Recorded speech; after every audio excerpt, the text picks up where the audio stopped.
Rajgir is a option जहाँ पे आपको सब कुछ मिल सकता है आज के डेट में, चाहे वो वाइल्ड लाइफ सफारी हो, नेचर सफारी हो, चाहे वो घोड़ा कटोरा लेक हो। अगर इस पॉइंट ऑफ टाइम पे बात करें मानसून में, तो रोहतास का प्लस पॉइंट क्या है कि आप अगर अभी निकलते हो 3 दिन का भी ट्रिप बनाते हो तो मैक्सिमम 3,000 रुपये में आप घूम लोगे। बिहार में टाइगर रिजर्व भी है, आप घूम के आइए, वो भी मुझे लगता है कि 3 से 4,000 रुपये में पर हेड 3 दिन का ट्रिप हो जाएगा।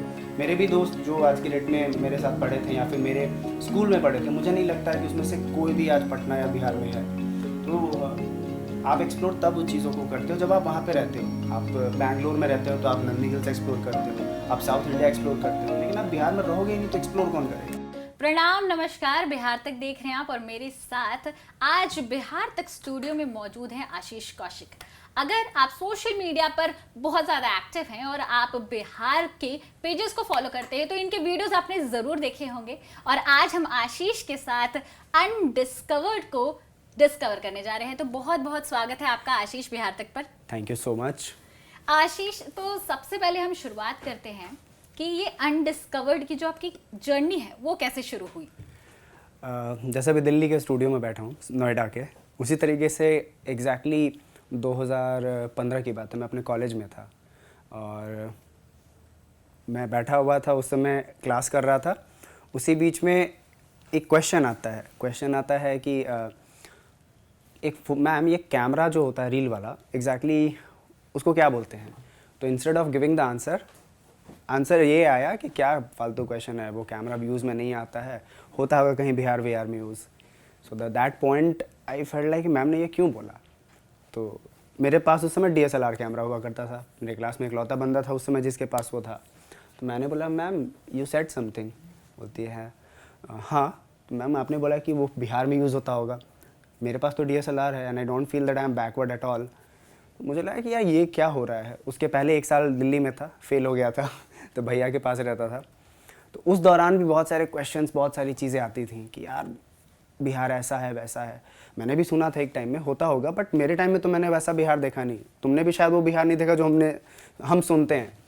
तो that thought was going again and again in my mind. और उसी दौरान हम जब बढ़ते गए कॉलेज में और भी लोगों के क्वेश्चंस आने शुरू हुए, तो मुझे लगा इस पे काम करने की ज़रूरत है। और एक इंसिडेंट आया था, इंटरनेट जनरेशन होने की वजह से आज ये चैनल भी लोग इंटरनेट पे ही देख रहे हैं। तो इंटरनेट जनरेशन की एक खासियत है कि वो जो भी देखता है उसके लिए वो गूगल करता है। गूगल करके अगर अच्छी चीज़ें दिखती है वो जाता है, नहीं दिखती है वो नहीं जाता है। और बिहार का नाम आप टाइप कर दो गूगल पे and go into image section, आपको क्या दिखता आज से 7 साल पहले, वो अनबिलीवेबल था। वो दिखता चोरी, गंदगी, बाढ़, लूटपाट एंड दिस दैट, वही सारी चीज़ें जो लोगों के माइंड में थी। लेकिन कोई भी एडजेसेंट स्टेट के बारे में भी टाइप करो, इधर आप यूपी टाइप करो, आपको दिखता बनारस, खूबसूरत बनारस, लखनऊ, ताजमहल, एवरीथिंग। ठीक है, उसमें वहाँ के टूरिज़्म ने, वहाँ के लोगों ने, व्हाटएवर ने काम किया, उसकी वजह से है वो। बिहार तो वैसे ही लोग नहीं आते हैं, और अगर गूगल पे टाइप करेंगे तो और भी नहीं आएंगे। तो मुझे लगा इस पे काम करने की ज़रूरत है, क्योंकि स्टेरियोटिपिकल माइंडसेट एक ऐसा है जो बिहार को अभी भी वही पोर्ट्रे करता है जो आज से बहुत पहले था। ऑल्दो ऐसा नहीं है कि बिहार आज के डेट में अमेरिका बन गया है, लेकिन बदलाव हुआ है, बहुत बदलाव हुआ है। एंड हम अगर नहीं दिखाएंगे तो कोई नहीं दिखाएगा। एंड दैट्स हाउ अनडिस्कवर्ड केम। पहले तो नाम भी नहीं था, बस काम करना शुरू कर दिए थे। अच्छा, अब ये बात करते हैं कि बिहार में आप अनडिस्कवर्ड, आपका प्लेटफॉर्म है, वहां से आप काम कर रहे हैं, लेकिन बिहार इतना अनडिस्कवर्ड अभी तक क्यों है? उसका सबसे बड़ा रीज़न मुझे लगता है कि खुद के लोगों के अंदर वो एक्साइटमेंट कभी नहीं रहा बिहार को लेके। एक बिहारी पैदा होता है, उसके बाद स्कूल तो वहाँ करता है, स्कूल के बाद उसका पहला रहता है कि वो बिहार से भागे कैसे, जॉब करने के लिए, पढ़ाई करने के लिए, कुछ भी के लिए। देन आफ्टर जब वो सेटल हो जाता है ना, तो वो नहीं वापस मुड़ के नहीं दिखता। मेरे भी दोस्त जो आज के डेट में मेरे साथ पढ़े थे या फिर मेरे स्कूल में पढ़े थे, मुझे नहीं लगता है कि उसमें से कोई भी आज पटना या बिहार में है। तो आप एक्सप्लोर तब उस चीज़ों को करते हो जब आप वहाँ पे रहते हो। आप बैंगलोर में रहते हो तो आप नंदी हिल्स एक्सप्लोर करते हो, आप साउथ इंडिया एक्सप्लोर करते हो, लेकिन आप बिहार में रहोगे ही नहीं तो एक्सप्लोर कौन करेगा। हमारे पीछे के जनरेशन को वालों के साथ यही सीन था कि वो अभी भी उस इंटरनेट जनरेशन या फिर उस एक्सप्लोरेशन की तरफ ज़्यादा वो नहीं थे। तो इसी वजह से कहीं ना कहीं बिहार अनएक्सप्लोर्ड था। और सबसे बड़ा इंपॉर्टेंट पॉइंट, मिथक, जिसको हम लोग कहते हैं मिथ्स अबाउट एनी प्लेस। वहाँ मत जाना, वहाँ लूट लेगा, वहाँ मत जाना, वहाँ मार देगा। ये चीज़ें मेरे साथ भी होती थी। लोग जब बोलते थे कि वहाँ मत जाओ, और मैं जाता था, ऑल्दो मेरे दिमाग में भी डर था कि कोई मेरे से कैमरा ना छीन ले, उस डर के कारण मैंने कई बार कैमरा नहीं निकाला, अपने मोबाइल से ही फ़ोटोज़ लिए। तो धीरे धीरे जब एक्सप्लोर करना शुरू किया तो समझ में आया कि एक्चुअली बिहार अनडिस्कवर्ड है, क्योंकि राजगीर, नालंदा, बोध गया, यही दिमाग में आता था बिहार को लेकर। और जब हमने एक्सप्लोर करके दिखाना शुरू किया तो लोगों का मानना हुआ कि नहीं, एंड ट्रस्ट मी, अभी भी सिर्फ 50% ही दिखाया बिहार, अभी बहुत कुछ है। तो आपके हिसाब से बिहार की ऐसी वो टॉप 5 अनडिस्कवर्ड प्लेसेस कौन सी है जहाँ एक इंसान को जाना ही जाना चाहिए? मेरे हिसाब से सबसे खूबसूरत तो मेरा रोहतास, मैं वहाँ से हूँ नहीं, हालांकि लोगों को ऐसा लगता है कि आप रोहतास से हो, मिले नहीं। 2016 में मैं गया था काम की वजह से वहाँ पे, और मैंने देखा कि पहाड़ है बिहार में, और पहाड़ मैंने देखा था राजगीर में, उसके अलावा कहीं मैंने देखा नहीं। तो वहाँ से जो एक अंदर आया कि नहीं एक्सप्लोर करना है, तो पहला रोहतास है। रोहतास के एडजेसेंट कैमूर है, वो दोनों ऑलमोस्ट एक ही रेंज पे आते हैं, कैमूर रेंज पहाड़ी। फिर है Valmiki Nagar tiger reserve, then है सिमुलतला। अभी रिसेंटली मेरा प्लान बन रहा है भीम बांध का। एंड अगर आप गया जाते हो तो गया के बियॉन्ड भी बहुत सारी चीज़ें हैं ट्रैकर्स के लिए, स्पेशली जो ट्रैकिंग एंथुजियास्ट है या फिर एडवेंचर एंथुजियास्ट हैं, आप गुरपा जाइए। और अगर आप राजगीर जाते हैं तो राजगीर के आगे बियॉन्ड राजगीर एक मैं करके कहता भी हूँ कि आप राजगीर जाइए, कोई दिक्कत नहीं है। बट अपार्ट फ्रॉम दैट, अगर आपको लिटरली एक सीनिक ड्राइव, एक बहुत वो होता है ना कि आपको अंदर रोमांस से भर दे, go to Jethian, Gehlaur and from there Gaya. तो ये कुछ डेस्टिनेशंस हैं बिहार में जो मेरे फेवरेट हैं। ओके आशीष, ये बताओ कि अगर मेरे पास कम बजट हो and I have to go to places in Bihar, then where should I go? सबसे बड़ा चीज़ है वो हमारा घर है। For Bihari it is a home. और आपके लिए सब कुछ वहाँ सस्ता है। आपको पता है पब्लिक ट्रांसपोर्ट सस्ता है, ऑल्दो बहुत लिमिटेड है बट सस्ता है। आपको पता है कि होटल्स सस्ते हैं, वह महंगे होटल्स नहीं हैं। और अगर बजट में घूमना है, देखो राजगीर को लेके इतना ज़्यादा राजगीर में काम हो गया आज की डेट में, all credit to Nitish Kumar. But मैं ये भी कहता हूँ सर से थोड़ा आगे भी काम करिए उसके। तो राजगीर इज़ अ ऑप्शन जहाँ पे आपको सब कुछ मिल सकता है आज की डेट में, चाहे वो वाइल्ड लाइफ सफारी हो, नेचर सफारी हो, चाहे वो घोड़ा कटोरा लेक हो। अच्छे होटल्स भी हैं, पटना से 130 किलोमीटर्स है, बसेज 1-2 घंटे पे मिल जाते हैं।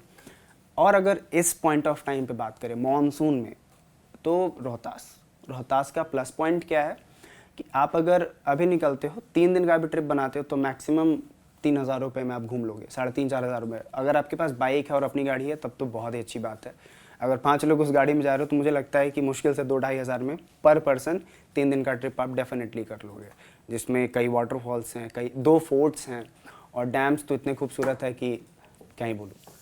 लेकिन कमिंग अक्टूबर सबसे इम्पॉर्टेंट चीज़ क्या होता है कि एक बहुत बढ़िया जगह है which is Valmiki Nagar tiger reserve. October 15 से खुल जाएगा। बिहार में टाइगर रिजर्व भी है, आप घूम के आइए। वो भी मुझे लगता है कि 3 से 4 हज़ार रुपये में पर हेड 3 दिन का ट्रिप हो जाएगा। अच्छा आशीष, ये बताओ कि बिहार जो है टूरिज्म की मामले में इतना पीछे क्यों है बाकी सारे स्टेट्स से? सबसे इम्पॉर्टेंट चीज़ है कि अभी भी जो टूरिज़्म था अभी तक जो था वो सेंट्रिक था टुवर्ड्स वन प्लेस, मैं जो भी बोलता हूँ, और बाकी जगहों पे उतना काम भी नहीं किया गया। काम से बड़ा चीज़ होता है प्रमोशन। अब लोग जाते हैं, मतलब एक तुतला भवानी वाटरफॉल है, मैं करीबन 2015 में पहली बार गया था। उसके बाद मैंने जो फुटफॉल वहाँ बढ़ते हुए देखा है बिकॉज ऑफ इंटरनेट, लोगों ने उस जगह के बारे में जानना शुरू किया, लोगों ने जाना शुरू किया। 2021 1 जनवरी more than 2.5 lakh people went over there. तो अभी भी ना ज़्यादा लोगों के बीच में जानने का कारण ये है कि वहाँ पे डेवलपमेंट नहीं हुआ है, सबसे बड़ा कारण है। और अब धीरे धीरे डेवलपमेंट हो रहा है। मैं ये भी नहीं कहूँगा कि मतलब चीज़ें नहीं बदल रही हैं। करकटगढ़ एक वाटरफॉल है, साल के 365 दिन आपको ऑलमोस्ट वहाँ पानी मिल जाएगा। तो जब मैं पहली बार गया था और जब मैं अब जाता हूँ तो मुझे डिफरेंस दिखता है। बट ये भी मेरी गुजारिश है कि थोड़ा सा प्रमोशन पे ध्यान दिया जाए तो ट्रस्ट में चीज़ें आराम से सामने आ सकती है। और काम हो रहा है, जैसे वाल्मीकि नगर में भी जब मैं पहली बार गया था 2018 में और जब मैं अब गया हूँ तो डिफरेंस बहुत है। बट सबसे बड़ा लैकिंग पॉइंट है प्रमोशन। जैसे अगर बिल्डिंग तो बन जाता है, होटल्स बन जाते हैं, आप कैसे जानोगे जब आप उसको प्रमोट नहीं करोगे? तो बदलाव है, बस उसको प्रमोट करने की ज़रूरत है। अच्छा, बिहार इतना एक्सप्लोर किया है, बिहार जब घूमने निकले तो क्या क्या चीज़ें आपको डिफरेंट दिखी? मतलब क्या ऐसा है जो अभी भी हम सोचते हैं कि बिहार में है लेकिन हमें पता नहीं है कि है? सबसे पहला तो मतलब काकोलत के अलावा किसी ने कभी नहीं सोचा कि झरना है। मतलब मैंने भी बचपन से वही सुना, मैं आज तक नहीं गया ऑल्दो। उसका रीज़न ये था कि मतलब बहुत दूर है और मेरे फैमिली वाले भी राजगीर के आगे नहीं बढ़ पाए थे। तो सबसे इम्पॉर्टेंट चीज़ वाटरफॉल, वो अनएक्सपेक्टेड था मेरे लिए, क्योंकि the kind of waterfalls I have seen बहुत बड़े, ऐसे भी नहीं कि मतलब बस कहीं से हल्का पानी बह गया ना, I am calling it waterfall. अच्छा खासे हाइट से, कोई 300 फीट कोई 400 फीट के हाइट से गिर रहे हैं। उसके अलावा सबसे अच्छी चीज़ क्या है, हालांकि मुझे कभी कभी बुरा भी लगता है बोलने में कि यूनेस्को वर्ल्ड हेरिटेज साइट है रोहतासगढ़ फोर्ट, बट वो बिहार में नहीं है। उसका कॉपी जो पाकिस्तान में है, दैट्स देयर, वो यूनेस्को वर्ल्ड हेरिटेज साइट है। और जो ओरिजिनल है बिहार के रोहतास में, वो अभी भी समझिए तो हर दिन कभी ना कभी देखता हूँ, कुछ टूटा ही मिलता है। अभी रिसेंटली मैं गया था, 6 दिन पहले ही गया था, 15 अगस्त से 3 दिन पहले गया था। तो मैंने देखा कि मतलब ठीक है, सब कुछ हो रहा है, लोग आ रहे हैं, लेकिन वो फोर्ट पे आज भी ध्यान नहीं दिया जा रहा है। तो आप सोचो कि वन ऑफ द ऐसा फोर्ट जिसको कभी भी बल से नहीं जीता जा सका, जब भी लोगों ने जीता एक प्लानिंग और एक छल से ही जीता। एक ऐसा फोर्ट जिस पे बहुत सारे राजाओं ने राज किया, एक ऐसा फोर्ट जो समझो तो 1857 इंडिपेंडेंस के दौरान बहुत बड़ा रोल प्ले किया था बिहार में। तो ये सारी चीज़ें हैं जो मुझे लगा कि वाओ, अनबिलीवेबल हैं। बट एक पॉइंट वही मैं बोलता हूँ, देख के अच्छा लगता है, लेकिन एक अगले मोमेंट ये भी लगता है कि why not people are taking care of, why not government या फिर अथॉरिटीज़ को क्यों नहीं उसका टेक केयर कर रहे हैं। उसके अलावा सबसे इम्पॉर्टेंट चीज़ जो मुझे लगा, जब मैं बिहार घूमने से पहले मैंने गूगल पे जितना इन्फॉर्मेशन था ना, मैंने सब पढ़ लिया। तब मुझे वाल्मीकि नगर के बारे में पता चला था। आई वाज लाइक, उस समय इट वाज रिटन कि 30+ टाइगर्स हैं, 250 से भी ज़्यादा बर्ड्स और एनिमल्स के स्पीसीज़ हैं। बोले ये कैसे पता नहीं हो सकता लोगों को। तो ओवरऑल यही है जिसने मुझे वाव किया है आज तक बिहार में। वाव किया है आपको बिहार में। आपके लाइफ में वो मोमेंट कौन सा रहा जब आपको वाव फील हुआ, लाइक मैंने अब लाइफ में कुछ बड़ा अचीव कर लिया है? सबसे बड़ी अचीवमेंट होती है जब आपकी फैमिली आपकी चीज़ों से खुश हो जाए, स्पेशली मम्मी पापा। तो 2017 की बात है, मेरे बारे में पहला आर्टिकल छप रहा था किसी पेपर में। मैंने पापा को बोला कि पापा किसी न्यूज़पेपर में आर्टिकल आ रहा है, ये बताना ही भूल गया कौन सा न्यूज़पेपर था, और डे भी बताना भूल गया कौन सा। तो मम्मी फ़ोन करती है, बोलती है अरे कौन से न्यूज़पेपर में तुम्हारा आने वाला है। हम बोले क्यों, क्या होगा? तो पापा 3 दिन से सारा हिंदी वाला न्यूज़पेपर खरीद लिए। लाइक ये भी है। तो पापा वही इंसान थे जिन्होंने बोला कि टिपिकल बिहारी माइंडेड थे वो, कि यूपीएससी कर लो, क्या तुम भी इन सब के चक्कर में। ये वो डॉक्टर इंजीनियर वाले नहीं थे, यूपीएससी वाले थे, लेकिन कि हमको भी अच्छा लगेगा कि मेरा बेटा यूपीएससी करे। तो जब हम फेल हुए थे 12th में, देन ही किक मी आउट। मैं ये बोलता हूँ क्योंकि उनको एकदम पसंद नहीं था कि उनके सामने आऊँ। तो मैं भैया के पास चला गया था। तो उस समय से लगता था कि कुछ तो करूँ, प्रूफ ना करूँ, लेकिन एटलीस्ट पापा को ये लगे कि जो कर रहा हूँ वो सही है। तो उस समय जब वो इंसिडेंट पता चला तो लगा कि नहीं, ही इज़ हैप्पी नाउ। और उसके बाद हम जब 2019 में ग्रेजुएशन के बाद पटना वापस गए, तो मुझे याद है करीबन 8 महीने मेरे पास कोई काम नहीं था। तो पापा बोलते भी थे कि तुम जो कर रहे हो वही करो, तुमको पैसे की कमी होगी मैं हूँ। ऑल्दो मैंने अच्छे खासे सेविंग्स यहीं पे काम करके मैंने जमा कर रखे थे। और उसके बाद मतलब ही नेवर सेड कि तुम गलत कर रहे हो। ही वॉज लाइक अच्छा है। वीडियोस जब नहीं आते थे तो ही वॉज द पर्सन जो कहते थे क्या कोई दिक्कत है क्या? मैंने नहीं, तो वीडियोस नहीं आ रहे तुम्हारे। तो वही मेरे लाइफ का सबसे बड़ा अचीवमेंट मैं मानता हूँ, क्योंकि choosing a unconventional career from a place जहाँ पे ये चीज़ें एग्जिस्ट नहीं करती हैं लोगों के लिए। मतलब अभी भी हमारे यहाँ एक बड़ा अजीब सा शब्द यूज़ किया जाता है हम जैसे लोगों के लिए, मैं वो बोलूँगा अभी नहीं, मेरे गांव वालों ने बोला था एक्चुअली। तो वहाँ पे एक्सेप्टेंस एक फादर के अंदर आना was a kind of achievement for me, biggest one. और अब आशीष, आगे का क्या प्लान है, आगे क्या करना है आपको? So started as a passion, but now we are also running our own company. Last year he register किया था, और जिस लेवल पे चीज़ें हुई, जिस लेवल पे रिस्पांस मिला, वो भी बिहार में। मतलब रोटी कपड़ा मकान के बाद अगर आदमी कोई अगर हमें कुछ पैसा दे रहा है इस काम के लिए, तो मुझे लगता है कि स्कोप है, और वो भी मतलब अच्छे खासे लेवल पे स्कोप है। बिहार एक ऐसा जगह है ना जहाँ पे काम आज के डेट में नहीं हुआ, कुछ भी नहीं। आप जाके देखोगे ना तो डोमिनोज़ का मैं एग्जांपल हमेशा देता हूँ। Domino's back in 2010 I guess आया था। 3 दिन में पिज़्ज़ा खाने गया था, exhibition road, if you remember, वो वाला जो खुला था नया। तो 3 दिन तक इतना भीड़ होता था ना कि हम खा नहीं पाते थे, और तीसरे दिन इस वजह से नहीं खा पाए क्योंकि पैसे ही कम पड़ गए ऑटो की वजह से। तो मुझे याद है कि डोमिनोज़ के लिए क्रेज़ लोगों के अंदर, अभी पीएनए मॉल का डोमिनोज़ हमेशा भरा रहता था। उसका रीज़न ये नहीं है कि मैं डोमिनोज़ को प्रमोट कर रहा हूँ, उसका रीज़न ये है कि एक लोगों के अंदर पैसे थे, लोगों के पास पैसे थे, लेकिन एक जगह नहीं था, एक चीज़ें नहीं थी। आज पटना डेवलप कर रहा है, कैफ़ेज़ खोल रहे हैं, कई अलग अलग फ्रेंचाइज खोल रहे हैं, सब चल रहे हैं। इसका मतलब ये है कि उस शहर में स्कोप है, और जिस शहर को आज तक कुछ कभी नहीं मिला, अगर आपको कुछ उसको देते हो तो वो वैल्यू करता है, and that is happening with us.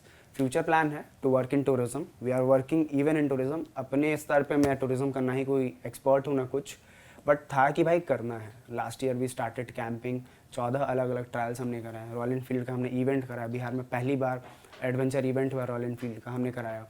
Then after उसके अलावा और भी बहुत सारी चीज़ें हुई जो बैक टू बैक चलते जा रही हैं, जो बिहार में पहली बार हुआ in terms of tourism. Not being a professional in that, हमने कोशिश की कि चलो एटलीस्ट लोगों को दिखे कि हो रहा है कुछ। फ्यूचर प्लान्स है कि जितना हो सकता है बिहार को प्रमोट करना है, but now we are also moving out, क्योंकि अभी भी आप देखोगे तो टूरिज्म अभी इंडिया के कॉर्नर्स पे एग्जिस्ट करता है। अब 10 नाम लो तो वो इंडिया के कोने पे ही आएगा। No one has ever explored much central India, and that's why we are moving towards the places. यही प्लान है, बाकी देखेंगे। तो आशीष, आपका बहुत बहुत शुक्रिया। और ये थे आशीष, जिनके साथ आप बिहार को और भी ज़्यादा अनडिस्कवर कर सकते हैं। इनके पेज पर जा सकते हैं, आप इनके खूबसूरत जो वीडियोस हैं इनके आंखों से देख सकते हैं। और बिहार तक पर ऐसे ही वीडियोस और ऐसे ही लोगों को हम लगातार लाते रहेंगे, और तब तक के लिए आप बने रहिए हमारे साथ।